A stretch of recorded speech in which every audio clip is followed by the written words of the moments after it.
Bitch, slow down. Fuck. She's way too fast for us. But we'll catch up. When hell freezes over, at the latest. At least it looks like she's still in control of her actions. That enchanted new moon scarf Vera gave me seems to be doing its job. Speaking of Christmas gifts, I still haven't figured out what the one you gave me is supposed to do. There isn't even a package insert or anything. It just says drink me. So drink it then.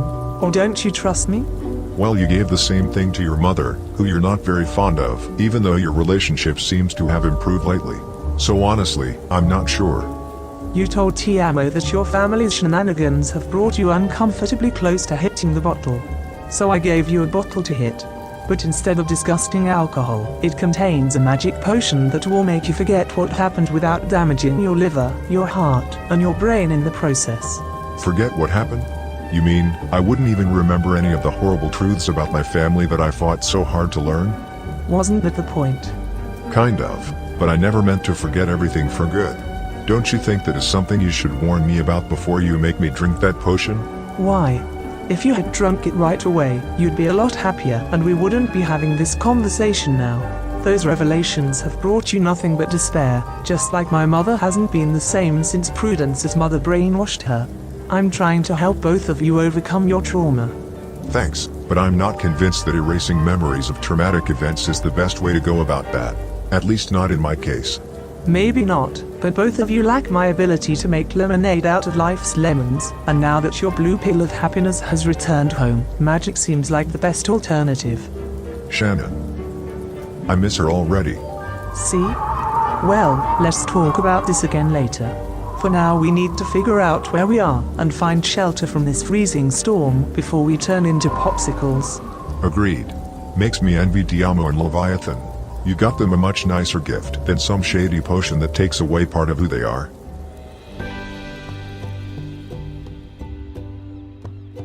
Tiamo, hurry up. You'll miss the stunning full moon. Sorry, I just needed a drink, and the locals' blood has a very peculiar taste. But for the rest of the night, I'm all yours. This vacation far away from the rest of our family was the best thing they could have given to us for Christmas. I love them, but they can get in the way of our privacy. A lot. And not just our immediate family. But it can be funny sometimes. Catalan's face when he walked in on us in the restroom at Willie's birthday party was pure gold. And we hadn't even undressed yet. Too bad we couldn't continue after that. Well, nothing's stopping us now. Sure you don't have another ancient artifact to uncover, like in our last night in Selva Dorada. The only artifact I'm interested in uncovering tonight is your alabaster vampiric dagger. Feel free. I have to warn you though, its magic hasn't been used in a very long time, so it might turn out a little overwhelming. I'll take my chances.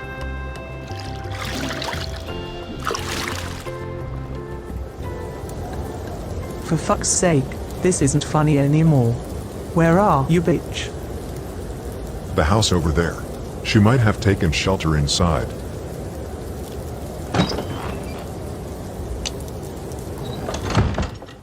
Hello? Is anyone here? Bitch? Maybe you should just summon her. You're a real genius, aren't you? That doesn't work while she's a werewolf, or else I would have done so already.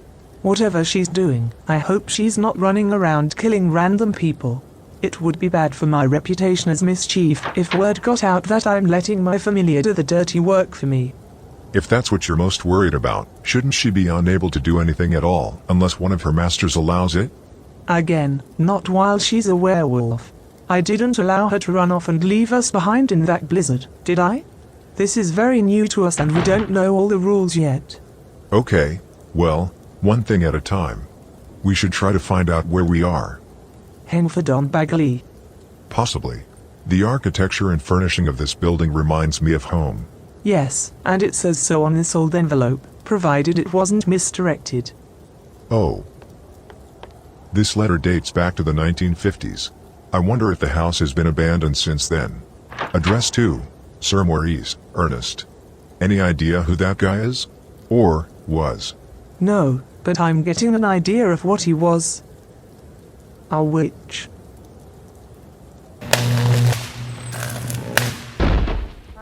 Oh dear, What happened? There was a loud noise and the lights went out. Yeah, obviously. Then why the stupid question? I mean, what caused them to go out? And what was that sound? Maybe this house is not as abandoned as it seems. Then we should leave. It doesn't look like bitch is here anyway, otherwise she would have greeted us by now. I'm not going anywhere in that blizzard unless it can't be avoided. Time to find out who we're sharing this shelter with. Are you sure about this? Because I'm not so sure I even want to know. Calm your tits. It's probably just some poltergeist that can't move on and has vowed to take out their frustration on the living by skinning them alive or some bullshit like that. No reason to pee your pants like you've never been in a haunted house before. Actually, if that's what this is, then yeah, it is indeed my first time. And normally, I feel quite comfortable in my skin. Well, one thing I can say for sure is that there's enough bedrooms in case we need to spend the night here. Sure, let's do that. Nothing beats waking up in the morning with nasty itches all over your body, only to look at yourself in the mirror and find that all of your skin is gone. What was that? A door. The poltergeist must be downstairs now. Damn it. No reception. The landline is dead too. No surprise though, it has never worked right. Well, well. Much more unpleasant than a poltergeist. Ah, yeah, Mammini. What leads you here? I was about to ask you the same thing, but you know what? I don't really care. Guys, is this really necessary?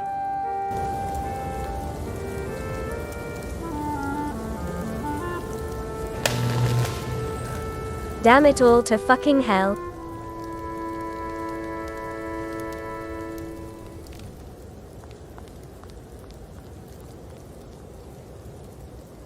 Seems like it's not a problem on our end. Lovely. Wilbica? Wilbica, are you there? Mum? Yes, it's me. For once I'm not trying to be dramatic, but phones don't work here at the moment, and it seems like I won't be coming home anytime soon. There's a blackout here as well. Fucking blizzard. No idea how I'm supposed to write my term paper now. By hand, like a barbarian. It's late anyway. Perhaps you should just go to bed. And waste the one night I have the entire house to myself? Forget it. I just put Mini Loki to sleep, and now I'm partying. By myself.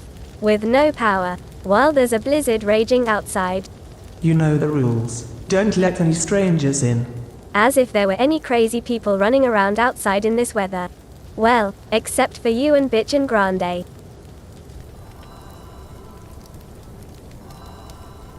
Not to complain about a free meal, but why is the clumsiest person in the room preparing it? Because we're stuck here together, like it or not, and Amara is the only person we all trust not to poison one plate or the other.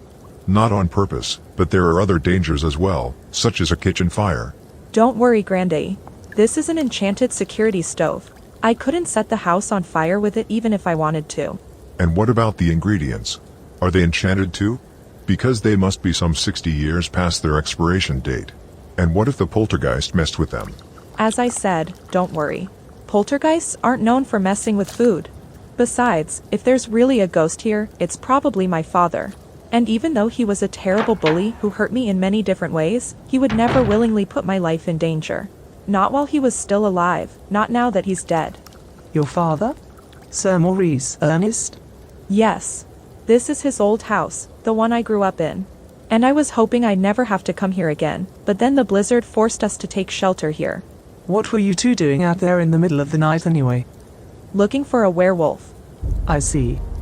You know, Prudence, I almost didn't recognize you at first with that new, less frumpy hairstyle, but once a hunter, always a hunter, right? Wrong. I've left that life behind. But I can't sit idly by while a werewolf is killing innocent people in Henford-on-Bagley, so I asked Amara for help because she's a local and has prior experience with werewolves, hoping we might find a peaceful solution. I wouldn't have done that if I hated her for being a witch. Amara would know that Bitch has never killed anybody as a werewolf. Bitch is not the one we're looking for. Why? Is she out there too? We went for a walk with her under the full moon to see how well the new Salvadorian scarf is helping her stay in control. Everything was fine until that blizzard came up, and suddenly she ran off. Now it all makes sense. What if she scented that other werewolf and is looking for it as well? Another werewolf. It can't be that Justin guy though, can it? I heard he escaped when Olga and Elise tried to take him to the magic realm, but he lived on the island of Windenburg, not in Henford. Seems unlikely that someone would go into hiding just to immediately cause trouble again so close to home. I don't know the name of the wolf we're looking for, just that it killed Jenny Bennett's father. That's what she told me at Evelyn's Christmas party. Who is Jenny Bennett? A woman who needs help solving the case of her father's death, and I'm trying to provide that help, no matter what sinister ulterior motives you may lay at my door. So your New Year's resolution is to become a better person? If you want to call it that. But it's only the 30th, which means you still have an entire day left to be the asshole you always were, and I still don't trust you. Likewise. What's your New Year's resolution? Taking over the world with your sharp tongue and your werewolf familiar? Who told you that? Guys, please. Dinner is ready. Can we at least eat in peace?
I've been trying to put some distance between myself and my parents, and now, as it happens, I'm back in their town. Well, it can't be helped. Sure you don't want the bed? I could sleep on the living room couch downstairs instead. I have no intention of sleeping at all. Not while a hunter is in here with us. Just because that blizzard put us all in the same boat, doesn't mean we're friends now. No one said anything about being friends, but Amara seems to trust Prudence at least. Amara also dresses predominantly in white, the third most boring color on the spectrum after grey and cream white. That should tell you everything you need to know about her poor judgment. Although I seriously wish she was less naive. The enchanted flower bouquet I gave her for Christmas obviously isn't doing its job yet. You put a hex on that one too? Aya, you should really warn people before you give them presents that can mess with their minds. And ruin the surprise? No way. You should drink your potion already, so you can stop being an emo about coincidentally ending up in the same town as your parents. If you want, I can change the spell to make you forget about them altogether, not just the bad memories. No thanks. As I said earlier, I don't think wiping my memory is the solution to my problems. Then you have to accept it, make peace with what happened and move on. The way I see it, that is the only real alternative. Sounds like the poltergeist is at it again. Prudence? What happened? I came here looking for a pillow, then the door slammed shut all of a sudden and now it won't open. A defining trait of this stupid door. What is going on now? Prudence is trapped in the dark room. What kind of dark room? The one my father used to lock me up in for hours as punishment, whenever he thought I was disobeying his rules or bringing shame on the family. Prudence has spent her entire life bringing shame on the human race, so I'd say she's right where she belongs. This isn't funny. Help me open the door. I didn't mean it as a joke anyway, but whatever. You are the worst. Even if I'm destined for hell, I'm going to take you with me. What are you talking about? Who are you? You could at least have the decency to remember my name. Or is murder nothing but a game to you, to the point that you choose your victims by chance? It's true. I have taken many lives, but never without a reason, or without knowing exactly what I was doing and to whom. I remember the name, face, and history of every single person I ever killed, and their voices. Yours does not sound familiar. But yours does. So allow me to refresh your memory.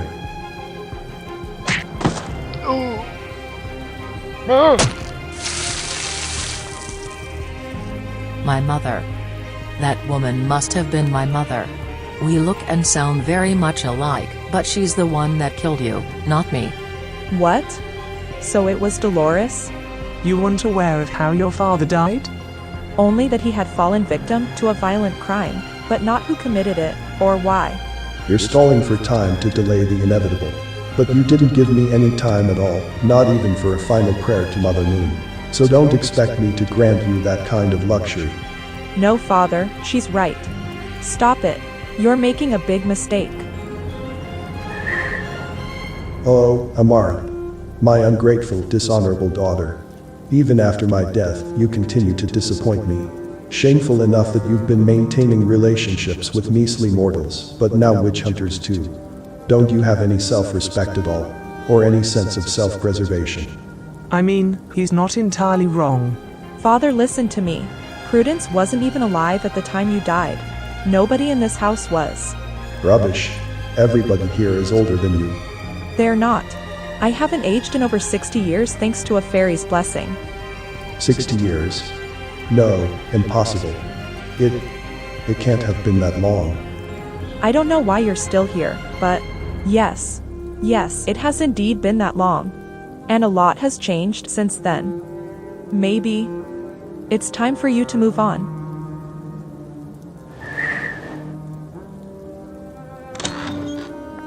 Prudence, thank goodness. Is it over now?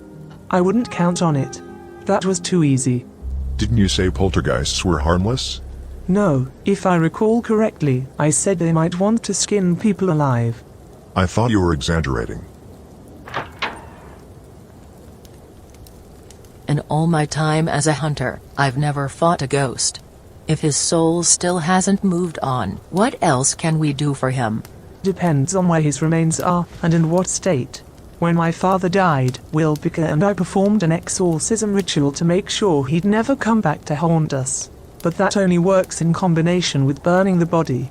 Then it won't help in this case, because my father's body was burned right after his death. The only remains are his ashes, which I still keep at home. Thinking about it now, it surprises me that I've never run into his ghost there. It seems to me that he didn't even realize he was dead until today. Maybe it was triggered by his daughter or his supposed murderer entering his old home, but whatever. If he won't go into the light willingly, we'll have to force him by getting rid of the ashes.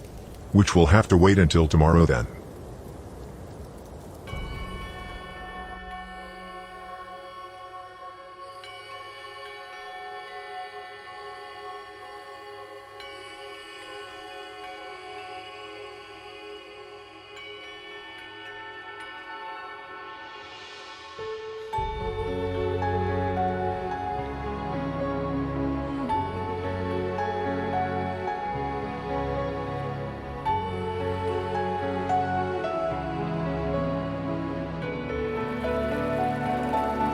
How is the tea? A little hot for my liking. Perfect for such a cold night then. Audrey? Dad? What are you doing here? Corwin, just in time.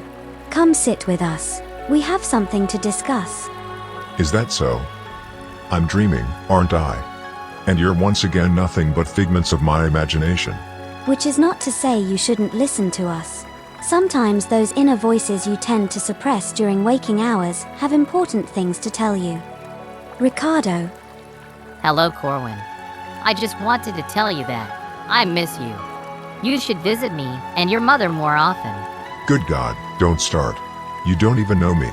You're not really my father after all. Not anymore. So why are you doing this to me? Ask yourself that question. As you said, you're the one dreaming all this up. But perhaps that's just your way of reflecting on the situation and how you're going to handle it. You're not actually planning to avoid your mother for the rest of your life, are you? Because she won't be around forever. And despite everything she has done, you're going to miss her when she's gone. Just like I miss all the people I lost when that fairy started possessing my body decades ago and never left. I know it's not your fault, and I feel really sorry for you. But what do you expect me to do? Come back and treat you as my little brother from now on? If that helps you, why not? It would certainly help me. As much as I miss my real brother and my real mother, they're never coming back. In fact, it would probably be healthier if I stopped thinking about them altogether. You and Scarlett are my family now, and the sooner I accept that, the sooner I'll be able to leave the past behind and move on. He is right, Think about it.